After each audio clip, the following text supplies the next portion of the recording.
Hello friends, आज का topic है कि अगर जीवन साथी ही दिल दुखाए तो क्या करना चाहिए। फ्रेंड्स, होता क्या है कि जब कोई भी इंसान लव मैरिज करता है या अरेंज मैरिज करता है, शादी करता है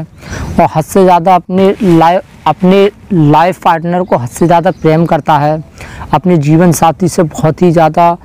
उसे सम्मान देता है, इज्जत देता है, लेकिन वो कुछ समय के बाद अगर वही दिल दुखाने लग जाए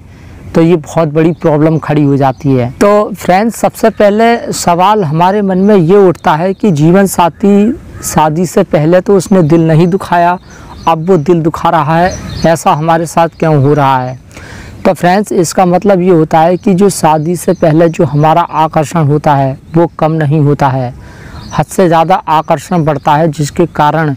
एक दूसरे के अंदर सिर्फ अच्छाइयाँ ही दिखाई देती हैं। जो हमारा लाइफ पार्टनर होता है उससे क्या होता है, वो एक दूसरे को अच्छाइयाँ ही दिखाते हैं। जब प्रेमिका अपने प्रेमी से मिलने जाती है तो वो सिर्फ अपनी अच्छाइयों को दिखाती है। ऐसे ही प्रेमी जब अपनी प्रेमिका से मिलने के लिए जाता है तो वो अपनी अच्छाइयों को दिखाता है। इससे क्या होता है, दोनों का आकर्षण बढ़ता है, वो एक दूसरे से दूरी बनाकर रखते हैं, जिसके कारण उनका आकर्षण बढ़ता है और एक दूसरे को बहुत भगवान के समान समझने लगते हैं, एक दूसरे को बहुत प्यार करने लग जाते हैं। उनके अंदर जो अच्छाइयाँ हैं वो ही नज़र आती हैं, बुराइयाँ बिल्कुल नज़र नहीं आती हैं, जिसके कारण उन दोनों में आकर्षण बढ़ता है और एक दूसरे से प्रेम करते हैं, विवाह कर लेते हैं। फिर शादी के बाद क्या होता है, दोनों एक साथ रहते हैं, आकर्षण कम हो जाता है, जिसके कारण फिर क्या होता है कि जो अच्छाइयाँ देखते आ रहे थे अभी तक उनसे मन उब जाता है, फिर वो ऑटोमेटिक जो ध्यान है वो कमियों पे जाता है, एक दूसरे के अंदर बुराइयाँ नज़र आने लगती हैं, तो ये बहुत बड़ी प्रॉब्लम खड़ी हो जाती है। फिर क्या होता है, कोई भी इंसान कितना भी सही हो, कितना भी अच्छा हो, अगर उसे जज किया जाए, उसके अंदर कमियों को देखा जाए तो अच्छे इंसान में भी 1000 कमी निकाल सकते हैं। तो ऐसे ही अगर कोई भी इंसान कितना भी बुरा हो, अगर उसके अंदर सिर्फ अच्छाइयों को ही देखने लग जाएं तो उसके अंदर बुरे इंसान के अंदर भी 1000 अच्छाइयों को देखा जा सकता है। तो इसलिए ऐसा ही होता है, शादी से पहले लोग सिर्फ अच्छाइयों को देखते हैं, उनका शरीर जो है, आकर्षण है, उसकी सुंदरता पर ध्यान जाता है, लेकिन शादी के बाद जब रात दिन साथ रहता है तो मन उब जाता है, इसके कारण उन दोनों में अनबन होती रहती है, जिसके कारण हद से ज़्यादा एक दूसरे का दिल दुखाने लगते हैं। इसलिए कोई भी इंसान जिससे हम प्यार करते हैं और वो हमसे दूर रहता है तो उसकी सिर्फ हमें अच्छाइयाँ ही नज़र आती हैं। जब अब वो हमारे साथ रहता है, रात दिन हमारे करीब रहता है, तब उसकी असलियत सामने आती है कि वो इंसान कैसा है, उसका व्यवहार कैसा है।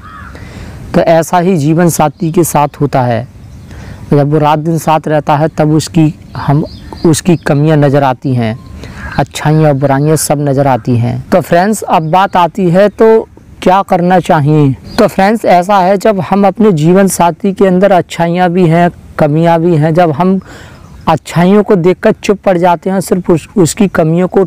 जब हम उसकी कमियों को टोकते रहते हैं, उसकी गलतियों को देखते रहते हैं, तो क्या होता है कि जो जीवन साथी है उसके मन में ये संकेत जाता है कि ये मेरा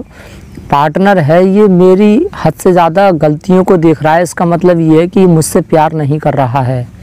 ये मुझसे जल रहा है, ये बहुत जल्दी ऊब गया है, अब इसका मुझसे मन भर गया है। इससे क्या होता है कि जीवन साथी के अंदर नफ़रत भरने लगती है, अपनापन बिल्कुल ख़त्म होने लगता है, उसे ऐसा लगने लगता है कि ये इंसान तो सिर्फ मेरे अंदर कमियों को ही देख रहा है। पहले ये मेरी हद से ज़्यादा तारीफ़ करता था, मेरा हद से ज़्यादा मुझसे बहुत प्रेम करता था, रात दिन मेरे साथ रहने की बातें करता था, अब ये इंसान मेरे अंदर सिर्फ कमियों को ही देख रहा है, मेरी कभी ना तारीफ़ करता है, ना मुझसे अब कभी प्यार करता है। इससे क्या होता है, फिर वो अपनापन बिल्कुल ख़त्म हो जाता है, वो इंसान फिर धीरे धीरे नफ़रत करने लगता है, यहाँ तक नौबत आ जाती है कि एक दूसरे को तलाक देने की कोशिश करते हैं, एक दूसरे से दूर रहने की कोशिश करते हैं। तो इस बात को हमेशा ध्यान रखना, कभी भी जीवन साथी के अंदर कमियों को देख रहे हैं तो उसके साथ साथ अच्छाइयों को भी देखना ज़रूरी है। जब हम कमियों को देखते हैं और अच्छाइयों को देखते हैं तो इसका संकेत ये जाता है जीवन साथी के अंदर, जीवन साथी ये सोचता है कि यार कि ये मेरा जीवन साथी है, मेरे अंदर अच्छाइयों को भी देखता है, बुराइयों को भी देखता है, तो इससे ये होता है उसे अपनी गलती का एहसास होता है। वो अगर अच्छा काम करता है और हम अपने जीवन साथी की जब तारीफ़ करते हैं तो उसे ऐसा लगता है कि हाँ, मेरा जीवन साथी मुझसे प्यार कर रहा है, मैंने अच्छा काम किया, मेरी तारीफ़ की और मुझे अच्छा प्यार किया, सम्मान किया, और मुझसे गलती हो गई, अब ये टोक रहे हैं तो इसका मतलब ये है कि हाँ, मुझसे गलती हुई है। अपनी गलती को वो एहसास करते हैं, सॉरी भी बोल देते हैं, बोलते हैं सॉरी बाबा, ये मुझसे गलती हुई, अब नहीं होगी। तो इसलिए अच्छाइयों को भी देखें, तारीफ़ भी करें, अच्छा बताएं। ऐसा करने से उन्हें ऐसा लगता है कि हाँ, मेरा जीवन साथी मुझसे प्यार कर रहा है, मुझे समझता है। ऐसा नहीं है कि उसके अंदर सिर्फ कमियों को ही देख रहे हैं, अच्छाई देखी तो चुप पड़ गए, और कोई गलती हो गई तो तुरंत टोक रहे हैं, हद से हाथ डांट रहे हैं। तो ऐसा करने से तो ईर्ष्या होगी, अंदर जलन होगी, नफ़रत फैलेगी और एक दूसरे से अलग हो जाएंगे और किधर के भी नहीं रहेंगे। तो ऐसा ये होता है कि जब हम किसी के अंदर ज़रूरत से ज़्यादा कमियों को देखते रहते हैं तो हमारा जो साथी है वो भी हमारे अंदर कमियों को देखता है, वो हमारी उसका भी ध्यान हमारी अच्छाइयों पर से हट जाता है।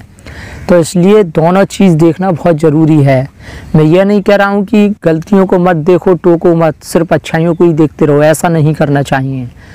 अच्छाइयों को भी देखो और गलतियों को भी देखो, अच्छाइयों पर ज़्यादा ध्यान रखो और गलतियों पर कम ध्यान रखो। तो ये करना बहुत ज़रूरी है। तो फ्रेंड्स, हम उम्मीद करते हैं आप समझ गए होंगे कि जब जीवन साथी दिल दुखाए तो क्या करना चाहिए और ऐसा क्यों होता है, तो इसके बारे में आप अच्छे से समझ गए होंगे। अच्छाइयों को देखते रहें, गलतियों को भी देखते रहें, लेकिन गलतियों पर इतना ना डांटें कि जीवन साथी हद से ज़्यादा दुखी हो जाए। और अच्छाइयों पर कोई अच्छा काम हो जाता है तो तारीफ़ ज़रूर करें। ऐसा करने से जीवन साथी के अंदर एक प्रेम महसूस होता है। तो फ्रेंड्स,